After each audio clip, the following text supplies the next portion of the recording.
Shalom dan apa kabar kita ibu-ibu pada petang ini? Dimanapun kita berada, Tuhan Yesus tetap memberkati kita dan menyertai hidup kita. Ibu-ibu yang saya kasihi di dalam nama Yesus Kristus, mari kita sama-sama melihat firman Tuhan yang terdapat di dalam Amsal pasal 31 ayat 10 hingga 31.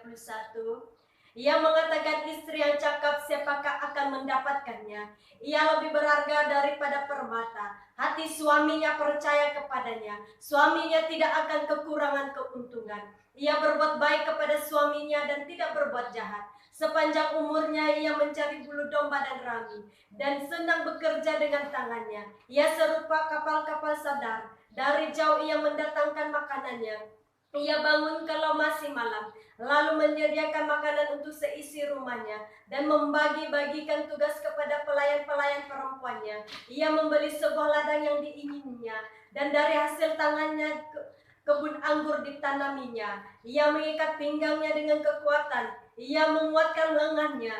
Ia tahu bahwa pendapatannya menguntungkan. Pada malam hari pelitanya tidak padam. Tangannya ditaruhkan pada jentera. Jari-jarinya memegang bantal. Ia memberikan tangannya kepada yang tertindas, mengulurkan tangannya kepada yang miskin. Ia tidak takut kepada salju untuk seisi rumahnya, karena seluruh isi rumahnya berpakaian lengkap. Ia membuat bagi dirinya dinan dan halus dan kain ungu pakaiannya. Suaminya dikenal di pintu gerbang. Kalau ia duduk bersama-sama para tua-tua negeri, ia membuat pakaian daripada denan dan menjualnya. Ia menyerahkan ikat pinggang kepada pedagang. Pakaiannya adalah kekuatan dan kemuliaan. Ia tertawa tentang hari depan. Ia membuka mulutnya dengan hikmat. Pengajaran yang lemah lembut ada di lidahnya. Ia menguasai segala perbuatan rumah tangganya. Makanan kemalasan tidak dimakannya. Anak-anaknya bangun dan menyebutnya berbahagia. Pula suaminya memuji dia. Banyak wanita telah berbuat baik, tetapi kau melebihi mereka semua. Kemuliaan adalah bohong dan kecantikan adalah sia-sia. Tetapi istri yang takut akan Tuhan dipuji-puji. Berilah kepadanya bahagian dari hasil tangannya. Biarlah perbuatannya memuji dia di pintu-pintu gerbang. Ibu-ibu yang saya kasihi di dalam nama Yesus Kristus, firman Tuhan ini sangat memberkati kita ibu-ibu, di mana kita melihat wanita yang kuat adalah wanita yang bijaksana dalam mengatur rumah tangganya, yang bijak mengatur anak-anak dan suaminya. Wanita yang bodoh yaitu seorang yang suka enjoy, yang tidak pandai mengatur kehidupan keluarganya, baik anak-anaknya. Hidup seorang wanita itu tidak perlu pakai standar ataupun labelnya dunia, tetapi hidup seorang wanita itu trennya ataupun labelnya kerajaan surga. Harga diri kita tidak ditentukan dengan kemewahan yang kita miliki, tetapi harga diri seorang wanita itu penuh dengan penguasaan diri. Jangan kita membandingkan diri kita dengan orang lain, tetapi buatlah yang terbaik untuk Tuhan kita. Jadi saya membawa kita merenungkan satu tema pada petang ini, yaitu wanita yang kuat menghadapi cabaran. Wanita yang kuat menghadapi cabaran yang pertama yang kita sama-sama dengar, yaitu sabar. Wanita yang kuat menghadapi cabaran adalah wanita yang sabar. Yang terdapat di dalam Amsal pasal 16 ayat 32 yang mengatakan orang yang sabar melebihi seorang pahlawan. Orang yang menguasai dirinya melebihi orang yang merebut kota. Dan juga terdapat di dalam Amsal pasal 19 ayat 11. Akal budi membuat seorang panjang sabar, dan orang itu dipuji karena memaafkan pelanggaran. Orang yang sabar itu mempunyai penguasaan diri yang kuat. Dia sanggup kontrolkan emosinya. Orang yang sabar itu mempunyai daya ingatan yang luar biasa. Orang yang sabar itu mempunyai sifat yang luar biasa terhadap tekanan-tekanan yang dia hadapi. Dan orang yang tidak sabar itu adalah orang yang selalu mempunyai masalah. Contohnya seorang wanita yang sabar itu, dia mempunyai kualiti barang yang baik, yang tidak pernah hancur dan rusak, dan tidak pernah menyerah. apapun yang terjadi dalam kehidupannya. Orang yang tidak sabar itu akan senantiasa jatuh dan tidak pernah akan bangkit. Dan kita melihat walaupun banyak cabaran yang dihadapi, tetapi seorang wanita yang sabar, dia tetap bertahan dalam apapun cabaran hidupnya. Ibu-ibu yang saya kasihi di dalam nama Yesus Kristus, wanita yang kuat adalah wanita yang tidak mudah menyerah. Sabar ketika dia direndahkan. Sabar ketika dia menghadapi cabaran. Sabar ketika dia direndahkan. Dan sabar ketika dia diperkatakan. Sabar ketika dia tidak dihargai. Dan juga sabar dalam perkawinan. Wanita yang kuat menghadapi cabaran adalah wanita yang sabar. Hidup ini tidak mudah. Contohnya kita menghadapi ibu mertua yang tidak baik, yang sukanya mengatur kehidupan kita. Dan juga kita mengalami suami yang jarang ke gereja, yang tidak aktif ke gereja, ataupun suami yang tidak percaya kepada Tuhan, ataupun kita mengalami anak-anak yang sukar diatur, yang tidak mau mendengar nasihat kita, tidak menghormati kita sebagai orang tua.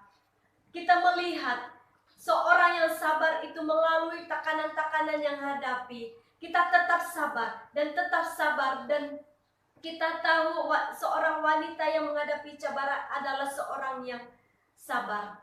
Mengapa seorang itu perlu bersabar? Firman Tuhan berkata, wanita yang kuat adalah mempunyai pengertian yang besar.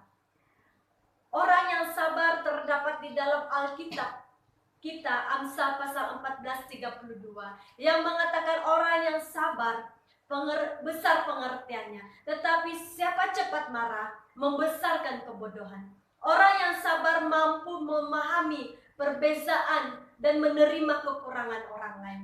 Dan orang yang tidak sabar itu sepertinya telur yang mudah pecah dan hancur, dan selalu menyakiti orang lain. Tetapi setiap kali kita menghadapi tantangan dalam kehidupan kita, tekanan yang kita hadapi, itu akan membuat kita semakin matang dan bertumbuh di dalam Tuhan. Ibu-ibu yang saya kasihi di dalam nama Yesus Kristus, jadilah wanita yang sabar dan memiliki pengertian yang besar. Yang kedua yang kita pelajari yaitu mudah mengampuni. Wanita yang kuat menghadapi cabaran adalah mudah mengampuni ataupun cepat mengampuni. Sewaktu kita disakiti, kita seharusnya mudah mengampuni. Jangan pula kita terus memarahi orang itu. Kita harus berdiam diri dan berdoa supaya Tuhan yang mengubah orang itu. Dan jangan pula kita terus marah kepada dia. Dan kita harus mempunyai kesabaran dalam hidup kita. Dan wanita yang kuat itu adalah wanita yang mudah mengampuni kesalahan orang lain.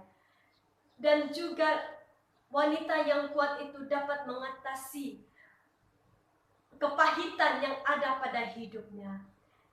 Kita lihat di dalam Matius pasal 6 ayat 14 hingga 15. Ia mengatakan, karena jikalau kamu mengampuni kesalahan orang, Bapamu yang di surga akan mengampuni kamu. Tetapi jikalau kamu tidak mengampuni orang, Bapamu juga tidak akan mengampuni kesalahanmu. Wanita yang kuat menghadapi cabaran adalah wanita yang mengampuni dan senang memaafkan kesalahan orang lain. Tetapi orang yang tidak mengampuni adalah orang yang suka menyimpan dendam dan kesalahan orang lain. Saya katakan, bukankah Tuhan itu sudah mengampuni kita?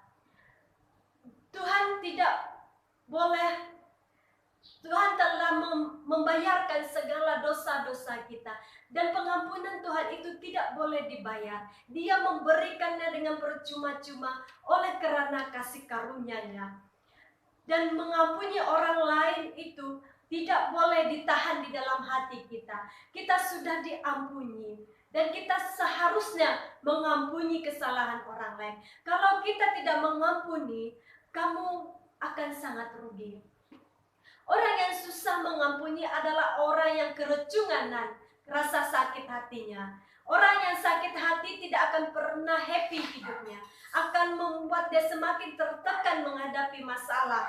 Dan juga orang yang tidak mengampuni mempunyai banyak penyakit karena terlalu sakitnya hatinya. Dan orang yang senang mengampuni adalah orang yang sadar dia sudah diampuni oleh Bapa.